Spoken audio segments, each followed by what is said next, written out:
Hi, my name is Craig Brown. I'm submitting this for Module 4, Unit 2, Activity 2, and I'm reviewing Video 7, which is the high school physical class video. And we're looking at Standard 3, which deals with collaborative learning, social interaction, and active engagement. And I'm assessing the teacher in the video, what he was doing and what I might do differently. Okay, so what was the teacher in the video doing? He was teaching a class on instrument families, which involved a long teacher-led discussion and then breakout groups. And this was a preparation for a PPT presentation that didn't happen in the context of this video. So how is he supporting the InTASC 3? Well, one thing he was doing is he's using a multilingual classroom to support the vocab learning. So I also taught in China. I also taught ESL. I was not allowed to use L1 in my class, but I taught an aesthetics class where I was able to use it. So I have some experience with it. I really didn't like how he did it. My biggest issue was that it was the only mechanism for creating an understanding of the word. So if all you do is say, what is this word in Chinese, and you're creating just a list together of the English word and the Chinese word, that's the only manner of definition that's being introduced. If it were me, I would instead be using things like imagery to connect to and ways to provide context through description rather than just creating a list. He was calling on students using a robotic random student generator name thing. I also didn't wait for students to raise their hands. Students only raise their hands when they had a question in my class. If I'm looking for an answer, I call on a student. And I do that as randomly as I can. And that this robot creates the impression of objectivity and lack of bias. But it's also really impersonal, and I think I'd rather be seen as unfair than impersonal. So the teacher interactions. Okay, so when he's presenting, he is using the screen that's provided for him, which is way too small, even for a class that small, to present anything meaningful on. You got to request that the school gives you a whiteboard, or you take large pieces of paper and you tack them up to the wall, or if you're not allowed to do any of those things, then you give the students all worksheets that then mirror what you're showing on the screen, because you need to be able to look at the entire thing for context and then the specific area that you're focusing on. Sorry, during the group work, he was walking around and interacting with people, and he would interact with them by getting them to say something and then elaborating on that. I would rather that they are elaborating than I am elaborating. So it's better to ask a question than it is to create an elaboration. And they're not prepared elaborations. So he's trying to make them off the cuff. And the problem with that also is that it's entirely verbal. Whereas he wanted to express that keyboards are part of percussion because there's a mallet inside that hits the strings. And he's trying to describe that off the cuff verbally to them. I don't think that they're really going to understand or retain that. You just show a picture with the image of the hammers hitting the strings. If it's important enough to say, it's important enough to prep a picture for. Okay, group activities. So he put them in groups of 4, but did not assign roles. He only provided requirements for what the assignment was. It's not clear in the video, but I paused the video and I could see it on the screen. I could see what they were, and they're very unclear themselves.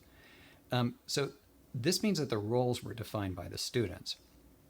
And traditionally in Chinese classes, they form a group of 4, or whatever the number is, and then they divide the project into parts that they work on independently and silently. And that's exactly what I observed in the video. So there's zero interaction taking place. They're just all contributing like little mini presentations that are strung together. And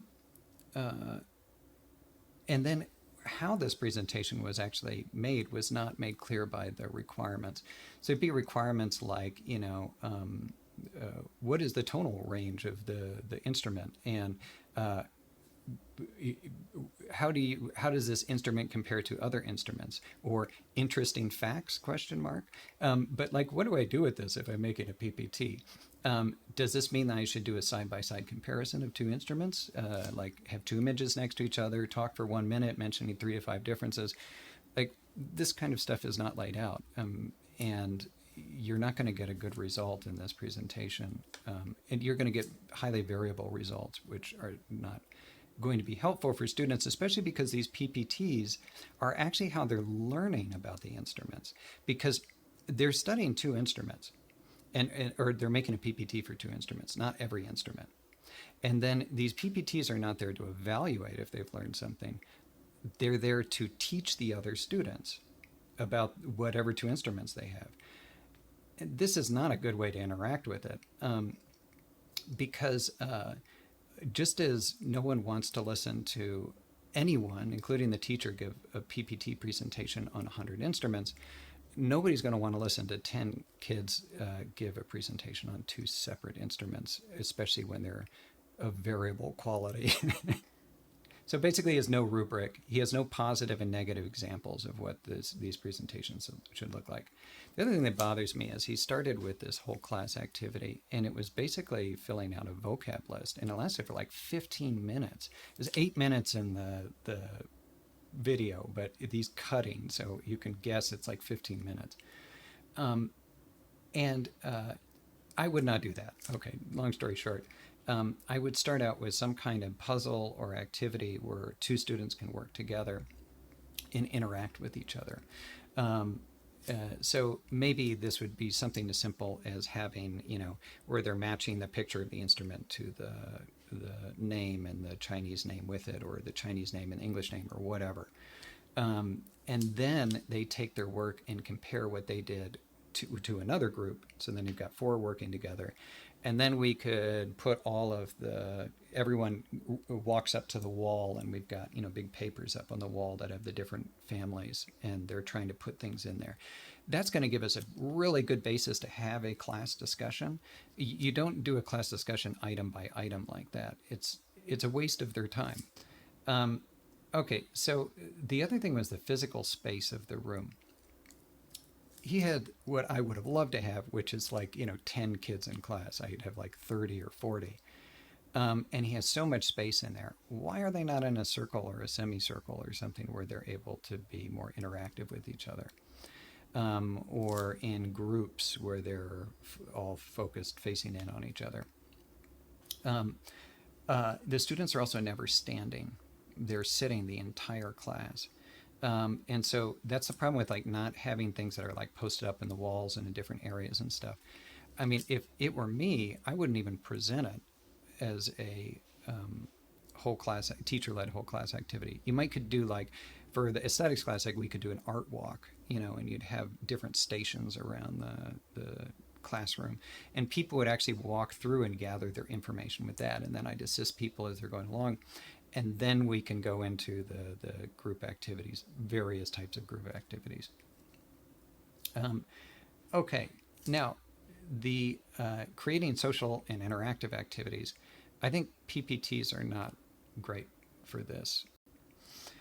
Okay, so what would I do instead? I would create an instrument market. So what are we doing when we're researching this? I already described how we would research it a bit differently and how we talk about the information differently. Then in this activity, which is going to happen, instead of doing a PPT presentation, we do an instrument market where you'd split up, half the students are buyers for an orchestra, in different groups, maybe 3 groups of those buyers. And then half of them are selling instruments of the different groups, woodwind or whatever. And then what's happening there is that the buyers are asking questions and trying to make comparisons about the different instruments to see which one they'd like to buy with their limited amount of money. And the sellers are doing everything they can to get that limited amount of money by describing why, the piccolo is better than the oboe or whatever the case may be. It becomes an interaction. So you need some kind of dialogue or interaction. It's not just replacing the role of the teacher as a presenter of a PPT. And then if you wanted to do a presentation, a PPT, you could still do it. You would then have those groups get up and present why they chose the instruments they chose and how much money they spent on it and how many instruments they bought. And you could ask the sellers even to come up and say, hey, how did you make so much money on this, or whatever? What were you arguing for? I, I think there were much more interactive ways to do this. Okay, thank you.